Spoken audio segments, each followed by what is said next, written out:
What's up, y'all? Welcome back to the Cain Way. It's your boy Cain. I'm here. I'm back. I didn't have to work my part-time today, so I have some time to come.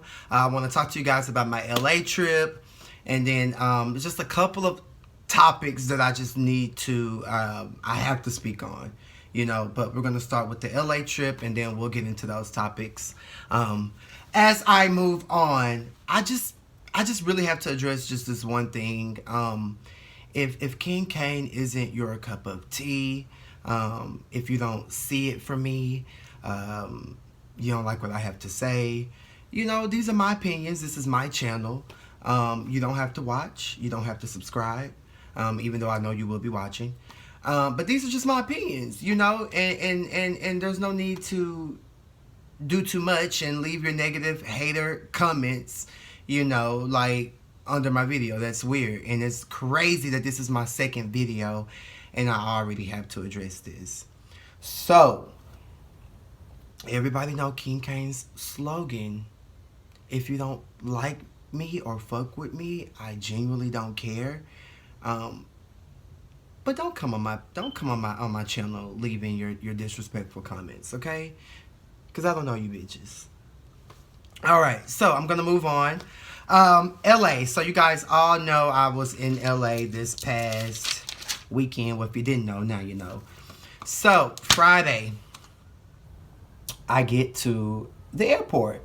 And, I'm traveling with my friend Tish. And everybody knows Tish is always late. It doesn't matter where we're going, what we're doing, or anything like that. Like, this bitch is always late.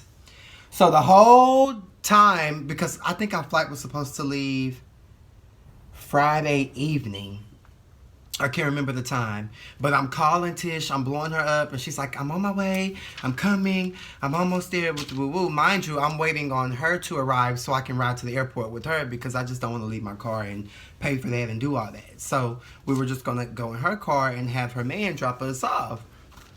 So I'm calling her. Me already knowing, Tisha's just a late person, in general. So that's why I'm always on her ass. I'm always like, come on, it's this and that. Like any event that I have or I'm going to, I always tell Tisha it's like 2 hours in advance just so she can be ready an hour early. But 9 times out of 10, that doesn't work.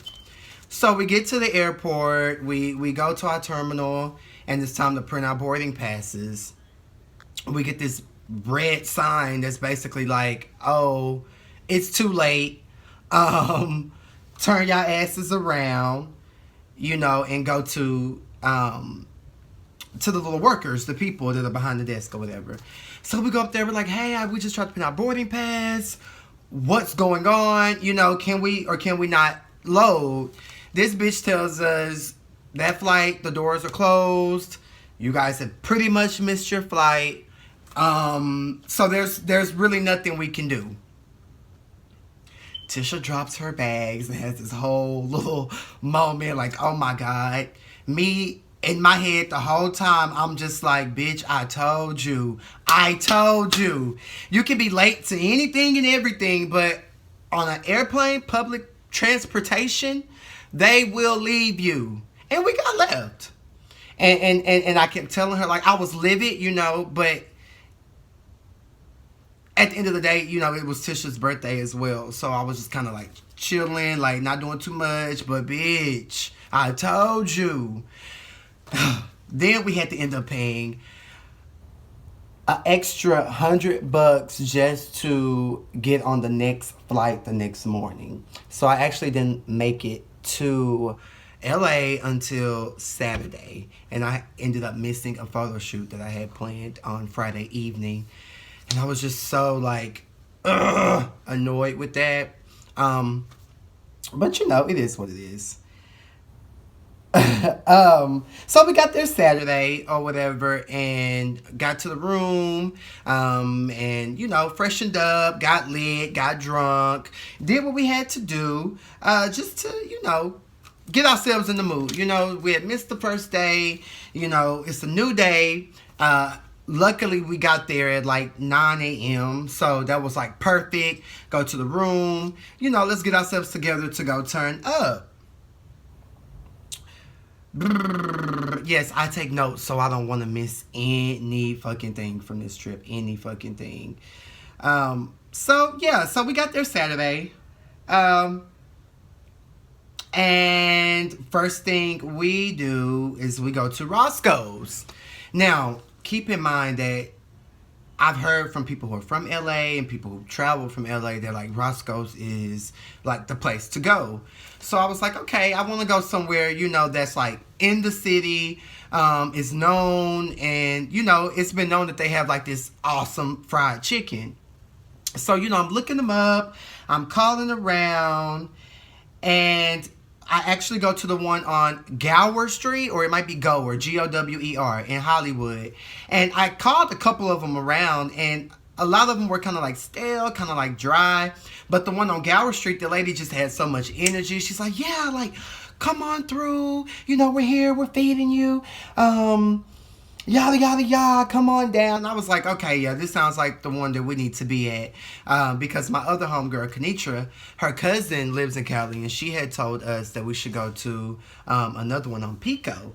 But when I caught the one on Pico, they were just very dry and boring and monotone. And, you know, but the other one it was just more of a vibe. It was more like, okay, King Cain can go fuck with this one. You know what I'm saying?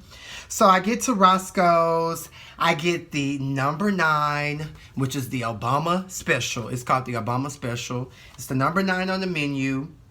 It was very fresh. It was very tasty, you know. And anywhere I go, I always ask for my chicken extra crispy. You know, I like my chicken extra crispy. You know, whether that's Chick-fil-A, Golden Chick, my mom's house, when I fry chicken, your house, you know, I'm always going to ask for my chicken to be extra, extra crispy. So I think the waiter kind of took offense to that because, like, their chicken is already crispy.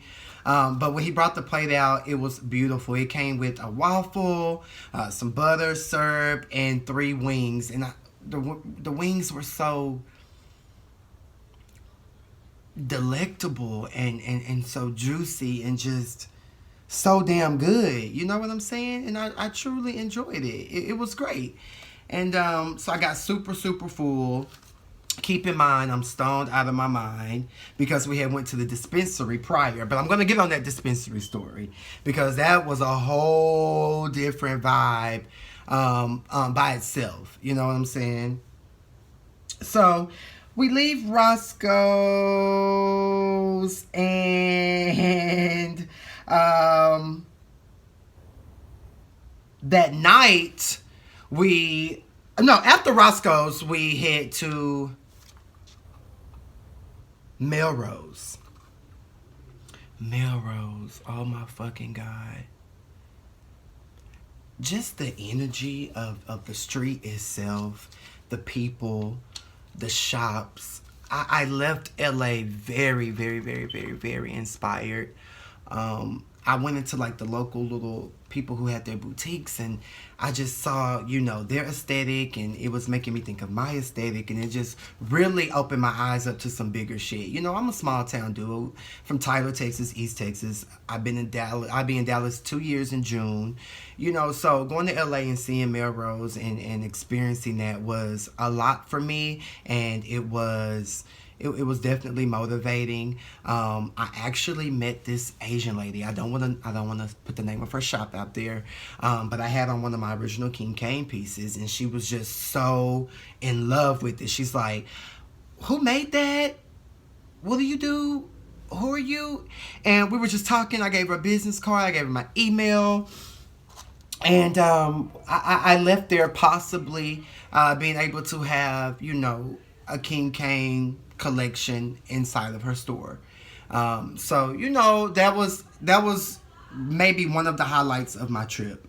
And not to mention going to every store and getting mistaken as someone who works there. From the time I was young, I've always been told that I have just this crazy, quirky style and personality, and it's like, are you really from Tyler? And I'm just like, yeah, I'm from East Texas, you know. But I always knew that I was gonna do more and be more, and you know, with God's plan, you know, I'm on the right track, and it was just meant to be. And I was really, really, really, really, really, really, really, really happy about that. I really didn't shop that much, just because I was going to like wholesale shops and things like that, and purchasing some things and getting some things shipped back home. So I didn't just like go into like the local like or like the name brand stores that you guys would know of, and shop and things like that. It was really business for me when it came to shopping in LA. Not to mention, I had to pay an additional fee on top of me having to pay $100 to get on the next flight. The next morning, I had to pay $70 for a bag that I thought was going to be a carry-on. So I was just all over the place and annoyed with how quickly the travel had went up when I had bought my ticket months ago when it was super, super, super cheap. So they kind of just like, ugh, hated it.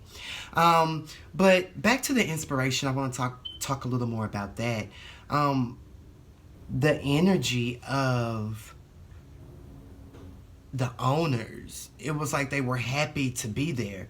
The workers that they had in their shops, it was like they were happy to be there, to be working. And I must say, a lot of the things were priced, you know, at a damn good price for that scene. You know, a guy told me his shop rent was $2,400. So when I go over here and I see a jacket for $700, I understand. You know what I'm saying? And it just kind of takes me back to knowing your worth, knowing your product, and really not caring if someone's going to say, oh, that's too high. You know, you have to have your target audience and know that those people are going to support you. So that's another gem I took from LA that I was pretty happy about.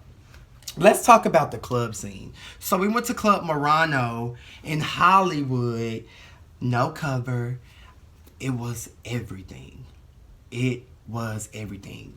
You know, West Hollywood is the gay area in LA, in Hollywood. So, you know, it was a lot of people, a lot of punks, a lot of gays, women, mainly men. What I did enjoy was the mix of the crowd. You know, we had the Asians and the blacks and the whites and the Indian and the Ethiopians, and you know, and everybody was just kicking it. It was a vibe. I looked good. I smelled good per usual. You know, the niggas was on me per usual. But I will say that I was definitely a good boy in LA, which is really, really good for me. And, you know,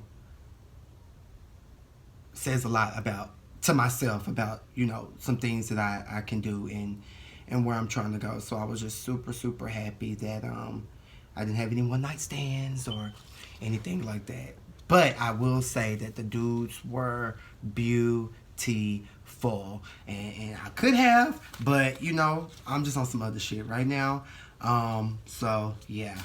Moving on. Bottoms out there. Can you guys, really the gay community as a whole, can we please get away from a top is supposed to act this way and a bottom is supposed to act this way? Who came up with this shit? Do what you do. Love what you do. You gotta stop putting personalities with what a person likes in the bed. You know what I'm saying? Because me, I'm team top all day, every day. You know, but a person on the street probably wouldn't know that because I do have some feminine ways. You know what I'm saying? I am, you know, an openly gay guy, you know, with swag on 1,000, you know, that might come off as bottom wear. But we have to get away from what a top is supposed to be, what a bottom is supposed to be, and just embrace it and do what it do. You know, like, don't judge me because I got a little sugar in my tank, but I like big legs, big butt. You know, you can't come for me because of that. You can't tell me I'm supposed to be this thug because that's what I like. No, I like what I like. And, you know, the niggas like what I give when I give it up. Facts. But yeah, that just really gets on my nerves. I can't take that. And I don't mean to stray away from the LA trip, but I did have to notate that because I kept getting that a lot out there that, oh, you don't seem like a top. You know, I really don't get that. You know, I have friends who do, but I never really get it. I don't know. I guess, you know. I don't know. Anywho. Okay, so let's talk about... So we went back to the room after Melrose, after a long day of just networking and shopping and being in Hollywood. We also took a TMZ tour. My fucking phone died. I was so annoyed. We was like at the top of like the little bus thingy, and they was like driving around and putting us out to all this different like popular stuff in Hollywood, which was like super cool and super dope. But I fucking hate that my phone died. Like, that was some hoe ass shit that my phone died. Like, for real. So I couldn't get any pictures. Like, you know, I always post on my Instagram, my Insta story, Cain_stylist. So you guys make sure you follow me. I will drop all of my social medias down at the bottom of this video, just so you guys can stay up to date. So you won't be missing out when I'm taking my trips and doing shit, so you can actually see what I did, then come back here and, you know, just get the full tea on it. What was also shocking was I didn't see a lot of damn police out there in LA. You know, being from Tyler, East Texas, Dallas, anywhere in Texas, you're going to see police unfucking limited. But I will say in LA, there was not a lot of police cars. You know, I didn't see a cop. I did not see a cop. You know, I saw, you know, the average broke down security guard, but I did not see a actual LAPD car or officer with a badge, you know, and I really had loved to see that. Maybe it's the small town in me who's always seen LAPD on TV, and I don't know. I just wanted to see it. I don't know. And I don't like the police. However, I would have enjoyed seeing at least an LAPD car, you know, but I didn't see, which was crazy. I wonder why. Is the crime rate not high? I'm sure it would be. LA is fucking huge. California, well, I don't know if California's probably not that huge. You know, it's like right there in the corner up there on the map. Real small and hanging off, kind of. Yeah. But anywho, so after we get to the room, I freshen up, change, and it's time for us to head to the dispensary. So on our way, so we catch Lyft to the dispensary. First of all, let's talk about the Lyft. When I got in the car smelled like it had a weird, awkward stench. It was disgusting. It was unbearable. To me, it smelled like badussy, booty, dick, and pussy, all wrapped in one in a hot box. And I was just like, what the fuck? What is this scent? Like, I'm spraying my sachet. I done rolled the window down. Kenitra over here laughing her ass off at me. You know, Tisha was in the front seat with the Lyft guy. I'm just like, what the fuck is this scent? Like, I can't. Because I didn't smell it at first until Kenitra was like, what is that? So, you know, I wasn't really paying no attention. But then once I got a whiff, I said, bitch, you online. So I went to spraying and letting the window down. Like, please get me to where I need to be. Because, honestly, sir, Ickbomb, IKBAM was his name, Ickbomb, your car was funky. Your little Honda was funk. I don't know if it was ass, bussy.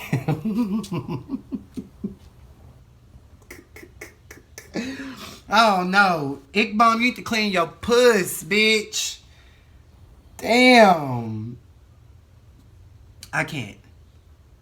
Alright, so we get to the dispensary, and so we go in. So it's really crazy how it's set up, you know, because there's this, you walk in, and there's like this waiting room, kind of like if you ever had somebody locked up and you go see them, and you walk in and you're waiting on them to come out, like the face-to-face visits. It was a room like that.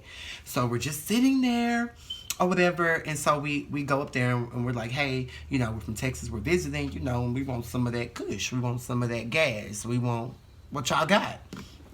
So he's like, okay, they got our IDs, you know, did what they did, woo woo woo, gave us our IDs back. And there's these two doors. There's an enter door and there's an exit door. So we go through the entrance door. When I walk in the fucking dispensary, to me it was heaven on earth. The scent gave me life. The people working, the vibe of the music. I mean, it was definitely a fucking vibe. It was definitely chill.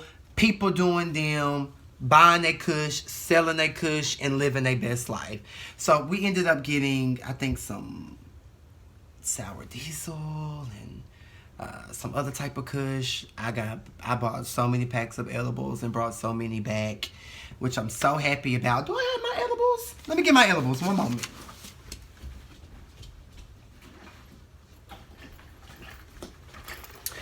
Yes, let me show you guys my edibles.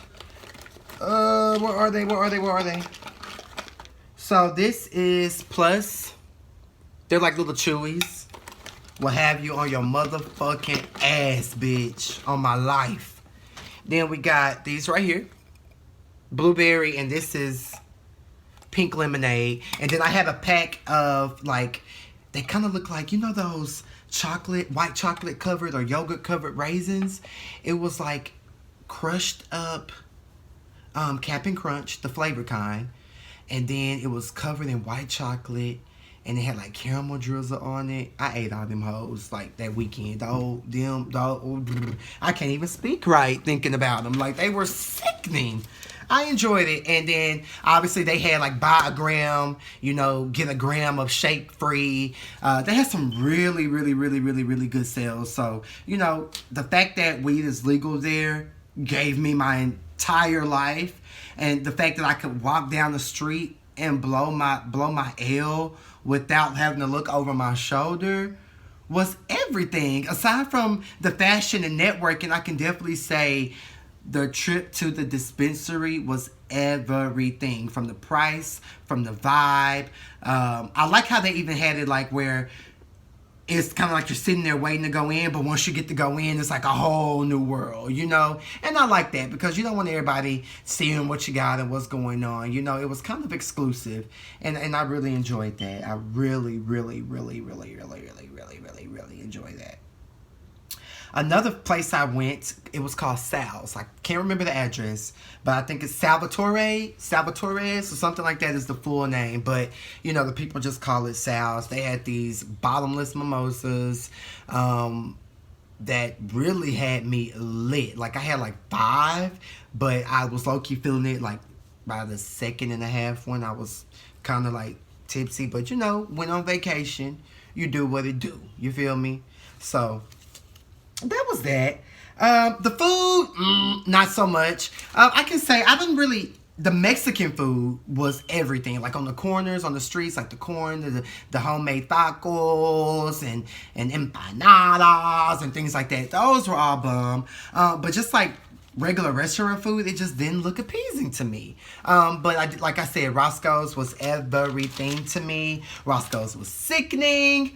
Let's see. Did I miss anything? Let me just look over my notes.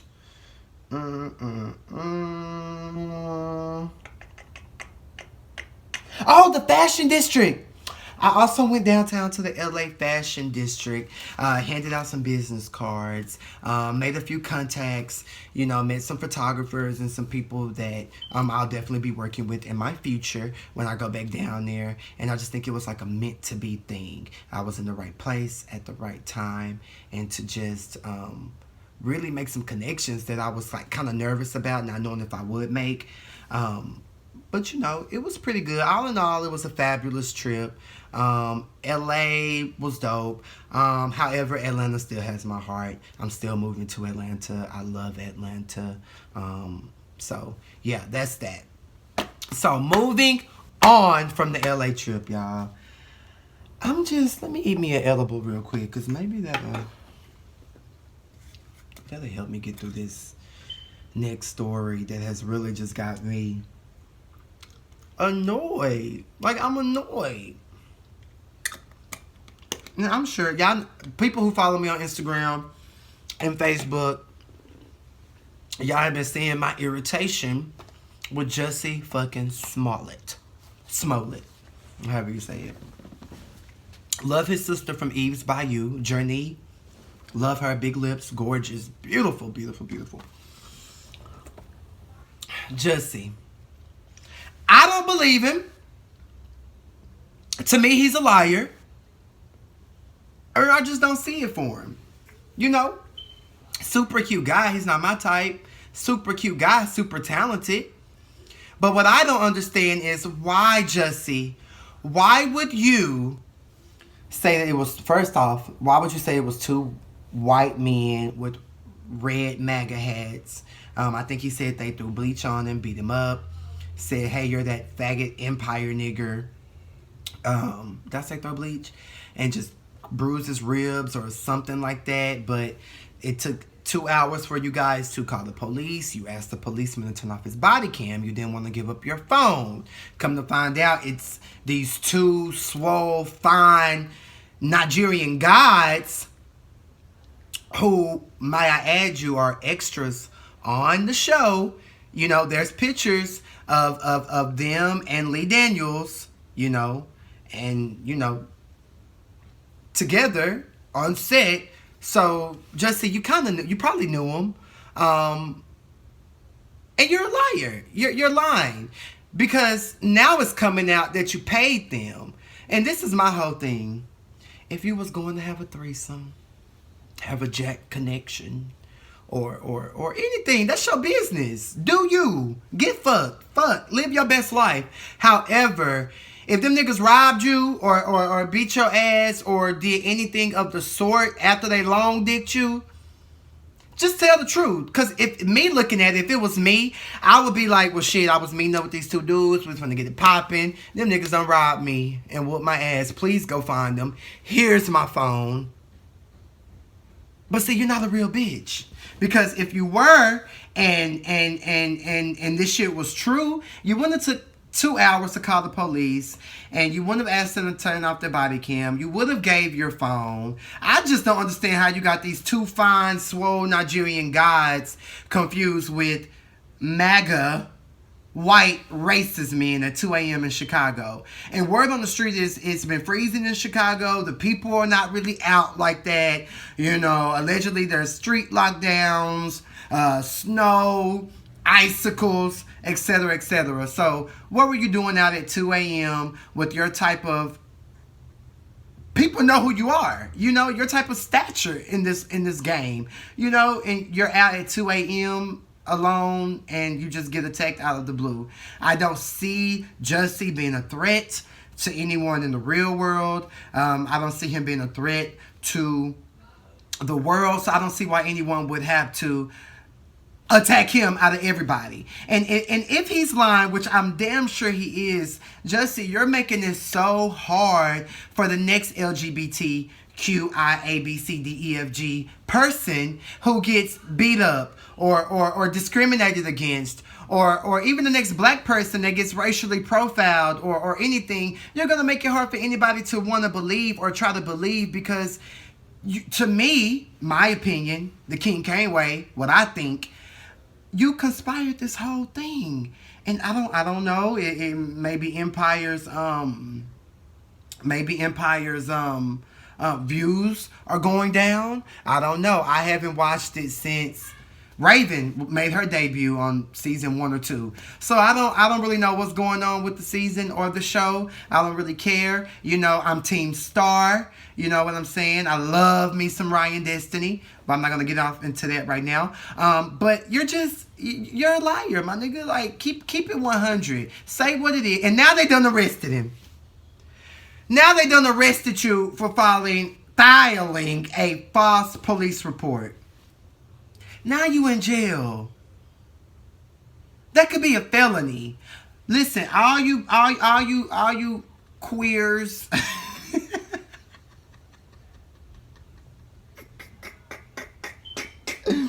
Nah, I'm playing, y'all, because I'm a queer too.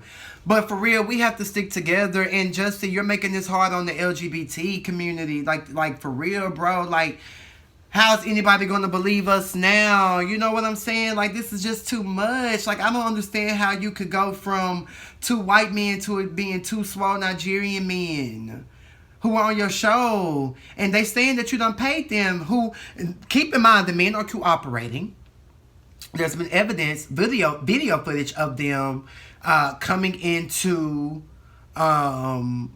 the store buying the shit. So it's just like, Jussie, what did you want? Is it? It has to be something mental.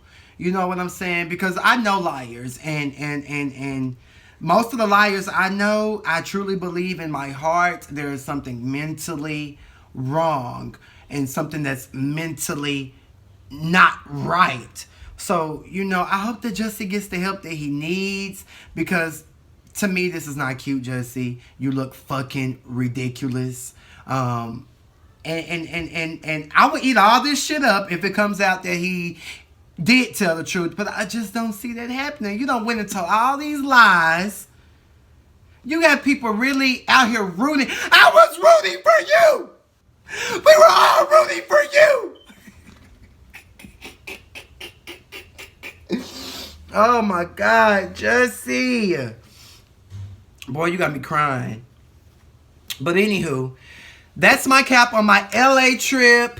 That's my rundown on Jussie lame ass, lying ass. So, yeah, leave y'all comments at the bottom. If it's some stupid shit, you will be blocked. Ask the last bitch. But thanks for subscribing. Thanks for watching. Let your friends know. Let your people know. And just stay tuned for the next video. All right, peace, y'all.